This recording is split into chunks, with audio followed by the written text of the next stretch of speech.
Évangile selon Luc. Chapitre 1. Plusieurs ayant entrepris de composer un récit des événements, qui se sont accomplis parmi nous, suivant ce que nous ont transmis ceux qui ont été des témoins oculaires dès le commencement et sont devenus des ministres de la parole, il m'a aussi semblé bon, après avoir fait des recherches exactes, sur toutes ces choses depuis leur origine, de te les exposer par écrit d'une manière suivie, excellent Théophile, afin que tu reconnaisses la certitude des enseignements que tu as reçus. Du temps d'Hérode, roi de Judée, il y avait un sacrificateur, nommé Zacharie, de la classe d'Abia, sa femme était d'entre les filles d'Aaron, et s'appelait Élisabeth. Tous deux étaient justes devant Dieu, observant d'une manière irréprochable tous les commandements, et toutes les ordonnances du Seigneur. Ils n'avaient point d'enfant, parce qu'Élisabeth était stérile, et ils étaient l'un et l'autre avancés en âge. Or, pendant qu'il s'acquittait de ses fonctions devant Dieu, selon le tour de sa classe, il fut appelé par le sort, d'après les règles du sacerdoce, à entrer dans le temple du Seigneur, pour offrir le parfum. Toute la multitude du peuple était dehors en prière, à l'heure du parfum. Alors un ange du Seigneur apparut à Zacharie, et se tint debout à droite de l'autel des parfums. Zacharie fut troublé en le voyant, et la frayeur s'empara de lui. Mais l'ange lui dit, « Ne crains point, Zacharie, car ta prière a été exaucée. Ta femme Élisabeth t'enfantera un fils, et tu lui donneras le nom de Jean. Il sera pour toi un sujet de joie et d'allégresse, et plusieurs se réjouiront de sa naissance. Car il sera grand devant le Seigneur. Il ne boira ni vin, ni liqueur enivrante, et il sera rempli de l'Esprit Saint dès le sein de sa mère. Il ramènera plusieurs des fils d'Israël au Seigneur, leur Dieu. Il marchera devant Dieu, avec l'esprit et la puissance d'Élie, pour ramener les cœurs des pères vers les enfants, et les rebelles à la sagesse des justes, afin de préparer au Seigneur un peuple bien disposé. » Zacharie dit à l'ange, « À quoi reconnaîtrai-je cela? Car je suis vieux, et ma femme est avancée en âge. » L'ange lui répondit, « Je suis Gabriel, je me tiens devant Dieu, et j'ai été envoyé pour te parler, et pour t'annoncer cette bonne nouvelle. Et voici, tu seras muet, et tu ne pourras parler jusqu'au jour où ces choses arriveront, parce que tu n'as pas cru à mes paroles, qui s'accompliront en leur temps. » Cependant, le peuple attendait Zacharie, s'étonnant de ce qu'il restait si longtemps dans le temple. Quand il sortit, il ne put leur parler, et ils comprirent qu'il avait eu une vision dans le temple, il leur faisait des signes, et il resta muet. Lorsque ses jours de service furent écoulés, il s'en alla chez lui. Quelque temps après, Élisabeth, sa femme, devint enceinte. Elle se cacha pendant 5 mois, disant, « C'est la grâce que le Seigneur m'a faite, quand il a jeté les yeux sur moi pour ôter mon opprobre parmi les hommes. » Au 6e mois, l'ange Gabriel fut envoyé par Dieu dans une ville de Galilée, appelée Nazareth, auprès d'une vierge fiancée à un homme de la maison de David, nommé Joseph. Le nom de la vierge était Marie.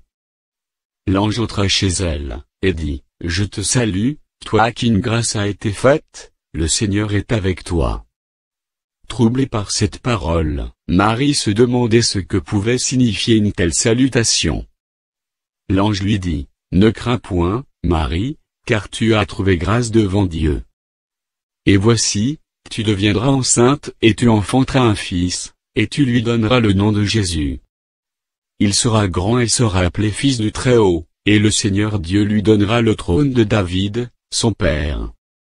Il régnera sur la maison de Jacob éternellement, et son règne n'aura point de fin. » Marie dit à l'ange, « Comment cela se fera-t-il, puisque je ne connais point d'homme? » L'ange lui répondit, « Le Saint-Esprit viendra sur toi, et la puissance du Très-Haut te couvrira de son ombre. C'est pourquoi le Saint-Enfant, qui naîtra de toi sera appelé Fils de Dieu. Voici, Élisabeth, ta parente, a conçu, elle aussi, un fils en sa vieillesse, et celle qui était appelée stérile est dans son 6e mois. Car rien n'est impossible à Dieu. » Marie dit, « Je suis la servante du Seigneur, qu'il me soit fait selon ta parole. » Et l'ange la quitta. Dans ce même temps, Marie se leva, et s'en alla en hâte vers les montagnes, dans une ville de Juda.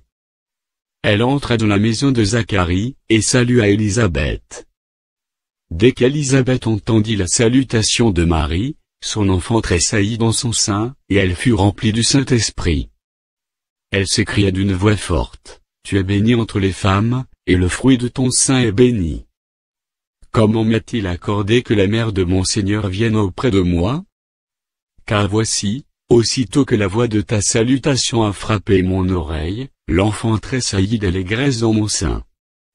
Heureuse celle qui a cru, parce que les choses qui lui ont été dites de la part du Seigneur, auront leur accomplissement. » Et Marie dit, « Mon âme exalte le Seigneur, et mon esprit se réjouit en Dieu, mon Sauveur, parce qu'il a jeté les yeux sur la bassesse de sa servante.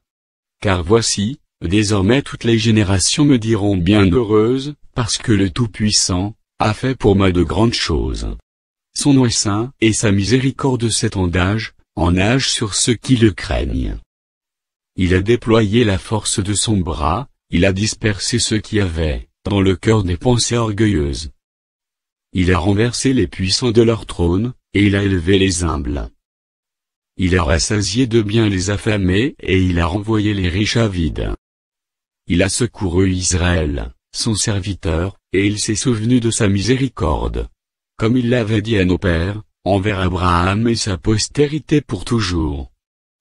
Marie demeura avec Élisabeth environ 3 mois. Puis elle retourna chez elle. Le temps où Élisabeth devait accoucher arriva, et elle enfanta un fils.